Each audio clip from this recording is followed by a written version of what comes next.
નમસ્કાર વિદ્યાર્થી મિત્રો, ધોરણ 6 વિષય સામાજિક વિજ્ઞાન, પ્રકરણ નંબર 6 મૌર્ય યુગ, ચંદ્રગુપ્ત અને સમ્રાટ અશોક. એટલે કે મૌર્ય યુગમાં ચંદ્રગુપ્ત અને સમ્રાટ અશોક નામના રાજાઓ થઈ ગયા. ચાણક્યના માર્ગદર્શનથી ચંદ્રગુપ્ત મૌર્યએ મગધની ગાદી પર મૌર્ય વંશની સ્થાપના કરી. ચાણક્યએ લખેલા જે અર્થશાસ્ત્રના નામનો જે ગ્રંથ છે તે ગ્રંથમાંથી તે સમયની રાજકીય, આર્થિક અને સામાજિક જીવનની માહિતી આપણને મળી રહી છે. ચંદ્રગુપ્તે ગ્રીકનો રાજા જેનું નામ છે સેલ્યુકસ નિકેટર, તેને હરાવીને તેને 4 પ્રદેશો ઉપર જીત મેળવી, જેવા કે કાબુલ, કંદહાર, હેરાત અને બલુચિસ્તાન. મૌર્ય વંશની સત્તાનો પ્રસાર કર્યો. ધીમે ધીમે ચંદ્રગુપ્તે મૌર્ય વંશની સત્તા વધારી. આ રીતે ચંદ્રગુપ્તે ઘણા બધા કારનામાઓ કરીને મૌર્ય વંશનો વિકાસ કર્યો. ત્યાર પછી ચંદ્રગુપ્ત પછી મગધની ગાદી ઉપર બિંદુસાર નામનો, એટલે કે તેનો પુત્ર, તે ગાદી ઉપર આવ્યો. બિંદુસારે રાજકુમાર અશોકને રાજ્યપાલ તરીકેની નિમણૂક કરી અને ત્યાર પછી ઈસવીસન પૂર્વે 273 થી ઈસવીસન પૂર્વે 232 સુધીનો સમયગાળો એ અશોકનો શાસનકાળ કહેવાય છે. તો આપણે આ પ્રકરણમાં મૌર્ય યુગ વિશેના જે 2 સમ્રાટો થઈ ગયા, ચંદ્રગુપ્ત મૌર્ય અને સમ્રાટ અશોક, તેના વિશેની માહિતી મેળવીએ. પ્રકરણમાં જોઈએ. રવિવાર હોવાથી સોસાયટીના સૌ બાળકો મેદાનમાં ક્રિકેટ રમવા ભેગા થયા. ભવ્ય અને જલ્પે ટીમ પાડી. બેટિંગ કે બોલિંગ નક્કી કરવા માટે સિક્કો ઉછાળ્યો. જલ્પ બોલ્યો, કિંગ. સિક્કો હવામાંથી નીચે જમીન ઉપર પડ્યો. કિંગ પડ્યો એટલે જલ્પે બેટિંગ માંગી. બાજુમાં ઊભેલો હેતાંશ બોલી ઉઠ્યો, સિક્કા પર આપેલી આ સિંહની આકૃતિ ક્યાંથી લીધી હશે? ભવ્યએ તેને સમજાવ્યો, સિક્કા પર આપેલી સિંહની આકૃતિ એટલે કિંગ. અહીં તમે જોઈ શકો છો આકૃતિ, આ કિંગનો ચિહ્ન કહેવાય છે. સારનાથના વિશાળ સ્તંભ પર આ સિંહની આકૃતિ સ્થાપિત કરવામાં આવેલી છે. આ જે સ્તંભ છે એ સારનાથના થાંભલા પરથી મળેલી આ આકૃતિ છે. આ સ્તંભને મૌર્ય વંશના સમ્રાટ અશોક દ્વારા નિર્માણ કરવામાં આવ્યો હતો. ભારતે તેને રાષ્ટ્રીય પ્રતીક તરીકે સ્વીકારેલ છે. હવે આપણે મૌર્ય વંશના સ્થાપક અને શાસક વિશેની માહિતી મેળવીએ. તો મૌર્ય વંશના સ્થાપક અને શાસક, તો એમાં સૌથી પહેલાં છે ચંદ્રગુપ્ત મૌર્ય, જે મૌર્ય વંશના સ્થાપક કહેવાય છે, જેમને ઈસવીસન પૂર્વે 321 થી ઈસવીસન પૂર્વે 297 સુધીનું તેમને શાસન જણાવ્યું છે. બાળપણમાં રાજાની રમતા રમતા ચંદ્રગુપ્તનું હીર પારખીને તક્ષશિલાના કૌટિલ્ય ગોત્રના આચાર્ય વિષ્ણુગુપ્તે, એટલે કે ચાણક્ય, તક્ષશિલા લઈ જઈ તેને શસ્ત્ર અને શાસ્ત્રોની તાલીમ આપી. ચાણક્યના નામ સૌએ સાંભળેલા છે અને આપણે ટીવી સિરિયલમાં પણ ચાણક્યની સિરિયલો જોતા હોઈએ છીએ. તો આ ચાણક્યએ આ ચંદ્રગુપ્તને પારખીને તક્ષશિલાના કૌટિલ્ય ગોત્ર, જે આચાર્ય છે, જે ચાણક્ય, તે આ ચંદ્રગુપ્તને તક્ષશિલા લઈ ગયા અને તેને શસ્ત્ર અને શાસ્ત્રોની તાલીમ આપી. ચાણક્યની તાલીમની મદદ અને માર્ગદર્શનથી ચંદ્રગુપ્ત મૌર્યએ ઈસવીસન પૂર્વે 321માં નંદવંશના અંતિમ સમ્રાટ ધનનંદનને હરાવીને મગધની ગાદી સંભાળી. ચંદ્રગુપ્તે ચાણક્ય પાસેથી શસ્ત્ર અને શાસ્ત્રોની તાલીમ લીધી.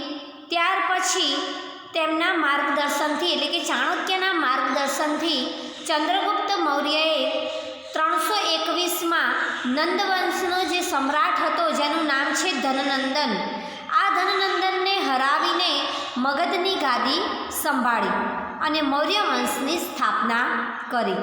તો મૌર્ય વંશની સ્થાપના કોણે કરી? ચંદ્રગુપ્ત મૌર્યએ. ક્યારે કરી? તો ઈસવીસન પૂર્વે 321માં. ચાણક્યની રાજનીતિ અને વહીવટ અંગેની કુશળતાનો સંપૂર્ણ લાભ ચંદ્રગુપ્તને મળ્યો. ચાણક્ય દ્વારા લખાયેલા અર્થશાસ્ત્ર નામના ગ્રંથમાંથી તે સમયની રાજકીય, આર્થિક અને સામાજિક જીવનની માહિતી મળી રહે છે. ચાણક્યએ જે અર્થશાસ્ત્ર નામનો જે ગ્રંથ લખ્યો છે તે ગ્રંથમાં આ મૌર્ય સમય વખતેનું રાજકીય, આર્થિક અને સામાજિક જીવનની માહિતી મળી આવી છે. ચંદ્રગુપ્તની તમામ સિદ્ધિઓમાં ચાણક્યના મુત્સદ્દીગીરીવાળા માર્ગદર્શને ઘણો મહત્ત્વનો ભાગ ભજવ્યો હતો. ગ્રીક રાજા સેલ્યુકસ નિકેટર. તો ચંદ્રગુપ્તે આ ગ્રીક રાજા સેલ્યુકસ નિકેતરને હરાવીને તેણે 4 પ્રદેશો જીતી લીધા. નંબર 1 કાબુલ, કંદહાર, હેરાત અને બલુચિસ્તાન. આ 4 પ્રદેશો તેણે જીતી લીધા. ચંદ્રગુપ્તની બહાદુરીથી પ્રભાવિત થઈ સેલ્યુકસે પોતાની પુત્રી હેલેનાને ચંદ્રગુપ્ત સાથે પરણાવી અને પોતાના રાજદૂત મેગેસ્થનીસને તેના દરબારમાં મોકલ્યો. હવે ચંદ્રગુપ્તે આ ગ્રીક રાજા સેલ્યુકસ નિકેતરને હરાવ્યો એટલે તેની બહાદુરીથી આ સેલ્યુકસ રાજા તે ખૂબ જ પ્રભાવિત થઈ ગયો અને તેને પોતાની પુત્રી જેનું નામ છે હેલેના, તો આ હેલેનાને ચંદ્રગુપ્ત સાથે પરણાવવા માટે રાજદૂત મેગેસ્થનીસને તેના દરબારમાં મોકલ્યો.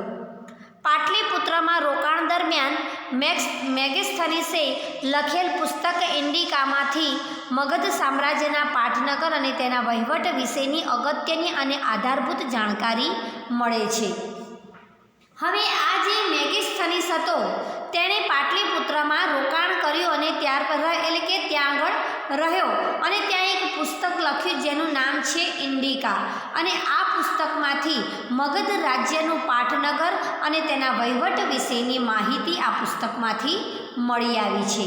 ત્યાર પછીનો મુદ્દો છે રાજ્ય વિસ્તાર. હવે આ મૌર્ય સમય વખતનો રાજ્ય વિસ્તાર એટલે કે મગધનો રાજ્ય વિસ્તાર. તો ચંદ્રગુપ્તે પોતાની વીરતા અને ચાણક્યની રાજનૈતિક કુશળતાથી પોતાની સત્તાનો પ્રસાર ભારતના અન્ય પ્રદેશોમાં કરી સમગ્ર ભારત પર એક સાર્વભૌમ સત્તા સ્થાપવાનો પ્રયત્ન કર્યો. તો ચંદ્રગુપ્ત પોતે એક બહાદુર શાસક હતો અને તે ચાણક્યના હાથ નીચે તૈયાર થયેલો હતો. એટલે ચાણક્યની રાજનૈતિક એનામાં કુશળતાથી આવેલી હતી, એની બુદ્ધિ કુશળતાથી આવેલી હતી અને તે બુદ્ધિથી તેણે આ મગધની સત્તાનો પ્રસાર કર્યો અને ભારતના અન્ય પ્રદેશોમાં સમગ્ર ભારત પર એક સાર્વભૌમ સત્તા સ્થાપવાનો પ્રયત્ન કર્યો. ઉત્તરમાં અફઘાનિસ્તાન, પેશાવર, કંદહારથી લઈને પૂર્વમાં બંગાળ સુધી તેનું શાસન હતું. ચંદ્રગુપ્તનું શાસન ક્યાં સુધી હતું? તો ઉત્તરમાં અફઘાનિસ્તાન, પેશાવર, કંદહારથી લઈને પૂર્વમાં બંગાળ સુધી તેનું શાસન હતું. પશ્ચિમ ભારત પર પણ એની સત્તા હતી. સૌરાષ્ટ્રમાં પણ તેનું શાસન હોવાનું તથા પુષ્પગુપ્ત નામના વૈશ્ય અમાત્યને ત્યાંના રાષ્ટ્રીય રાજ્યપાલ તરીકે નિમ્યા હોવાનું આધારોમાં જણાવેલ છે. એટલે કે તેનું શાસન ઉત્તરથી પૂર્વ સુધી વિસ્તરેલું હતું અને પશ્ચિમ ભારતમાં પણ તેની સત્તા હતી. સૌરાષ્ટ્રમાં તેણે એક પુષ્પગુપ્ત નામના વૈશ્ય અમાત્યને ત્યાંનો રાજ્યપાલ તરીકે તેની નિમણૂક કરી એવું આ પુસ્તકોમાં આપણને જાણવા મળે છે. સૌરાષ્ટ્રમાં આવેલ ગિરિનગર એટલે કે જૂનાગઢના ગિરનાર પર્વતમાંથી નીકળતી નદીઓ પર બંધ બાંધીને પુષ્પગુપ્તે સુદર્શન તળાવનું નિર્માણ કરાવ્યું હતું. હવે આ જે પુષ્પગુપ્ત હતો તેને સૌરાષ્ટ્રનો રાજ્યપાલ બનાવ્યો. એટલે સ્વાભાવિક છે તે સૌરાષ્ટ્રનો વિકાસ સારી રીતે કરે. તો સૌરાષ્ટ્રમાં જે ગિરનાર પર્વત હતો એ પર્વતમાંથી નીકળતી નદીઓ જે હતી તેના પર બંધ બાંધીને આ પુષ્પગુપ્તે એક સુદર્શન તળાવનું નિર્માણ કરાવ્યું. દક્ષિણ ભારતના કોંકણ, કર્ણાટક, મહારાષ્ટ્ર વગેરે પ્રદેશો પણ મગધ સામ્રાજ્યનો એક ભાગ હતો.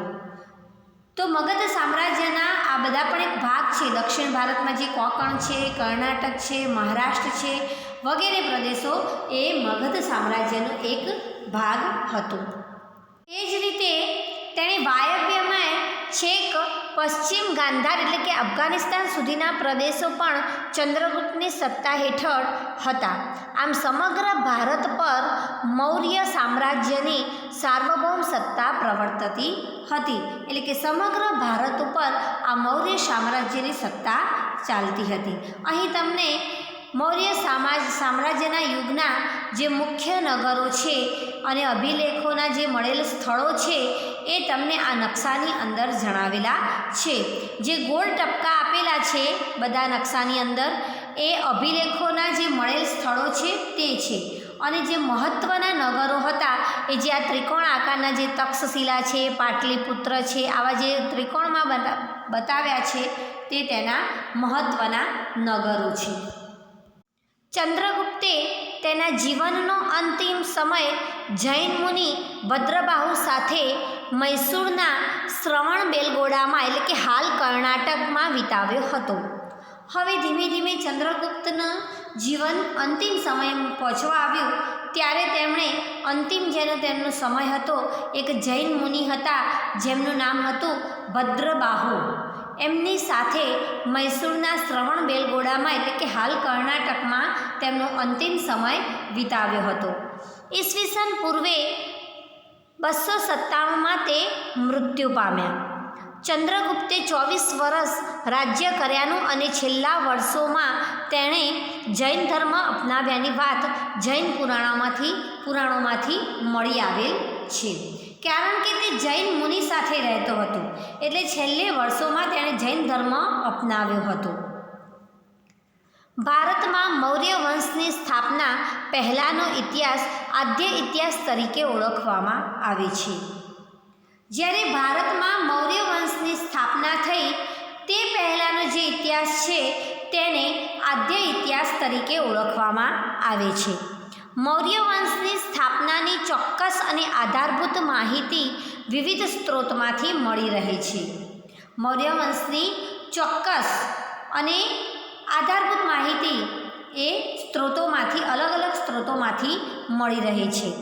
ચંદ્રગુપ્ત મૌર્ય દ્વારા વિષ્ણુગુપ્ત એટલે કે ચાણક્યની મદદથી સ્થાપવામાં આવેલું મૌર્ય સામ્રાજ્ય ભારતનું પ્રથમ ઐતિહાસિક સામ્રાજ્ય કહેવાય છે. આ ચંદ્રગુપ્ત મૌર્યએ ભારતમાં જે સત્તા સ્થાપી છે, જે મૌર્ય સત્તા સ્થાપી છે એ કોની મદદથી સ્થાપી છે? તો ચાણક્યની મદદથી, જેમનું નામ બીજું છે વિષ્ણુગુપ્તની મદદથી. અહીં આપણને મૌર્ય વંશની જાણકારી મેળવવાના સ્ત્રોતો આપેલા છે. તો એ કૃતિના નામ આપ્યા છે અને કયા લેખકે લખેલા છે તે આપણને એક કોઠો આપ્યો છે કે મૌર્ય વંશની જાણકારી આપણને કઈ કઈ કૃતિમાંથી મળી છે. તો પહેલું જ અર્થશાસ્ત્ર, જે આપણે પહેલાં જ પેરેગ્રાફમાં જોયું હતું કે અર્થશાસ્ત્ર, તો એમાં ચાણક્ય એના લેખક છે આચાર્ય વિષ્ણુગુપ્ત ચાણક્ય. તો બીજી એક કૃતિ છે ઇન્ડિકા, જેના લેખક છે મેગેસ્થનીસ. ત્રીજી કૃતિ છે દીપવંશ અને મહાવંશ, જેના લેખક છે બૌદ્ધ ગ્રંથો. ત્યાર પછી ચોથી છે મુદ્રા રાક્ષસ, જે નાટક છે એના લેખક છે વિશાખદત્ત. તો આ જે છે તે મૌર્ય વંશની જાણકારી મેળવવા માટેના સ્ત્રોતો છે. આપણે આગળ જોયું કે મૌર્ય વંશની સ્થાપનાની ચોક્કસ અને આધારભૂત માહિતી ક્યાંથી મળી આવેલી છે? તો આ બધી કૃતિઓમાંથી આપણને મળી આવી છે. આ ઉપરાંત મૌર્ય સમ્રાટોએ કોતરાવેલ શિલાલેખો, સ્તંભલેખો, ગુફાલેખો, સ્તૂપો અને વિહારો વગેરેમાંથી પણ ઐતિહાસિક માહિતી આપણને પ્રાપ્ત થાય છે. હવે ગ્રાન્ડ ટ્રંક રોડ GTR આ એશિયા ખંડનો સૌથી જૂનામાં જૂનો અને લાંબો મુખ્ય રોડ છે. એશિયા ખંડનો સૌથી જૂનામાં જૂનો અને લાંબો મુખ્ય રોડ કયો છે? ગ્રાન્ડ ટ્રંક રોડ GTR. આ રોડનું નિર્માણ સૌપ્રથમ ચંદ્રગુપ્ત મૌર્યના સમયમાં થયું હતું. આ ગ્રાન્ડ ટ્રંક રોડનું નિર્માણ એ કોના સમયમાં થયું હતું? ચંદ્રગુપ્ત મૌર્યના. તે તામ્રલિપ્તિ થઈને તક્ષશિલા અને તક્ષશિલાથી મધ્ય એશિયાને જોડતો હતો. આ જે માર્ગ છે તે ક્યાંથી ક્યાં જોડાતો હતો? તો તામ્રલિપ્તિ થઈને તક્ષશિલા અને તક્ષશિલાથી મધ્ય એશિયાને જોડતો હતો. તે સમયે ગંગાના મેદાનથી ગંધાર સુધી આ રોડ વિસ્તરેલો હતો.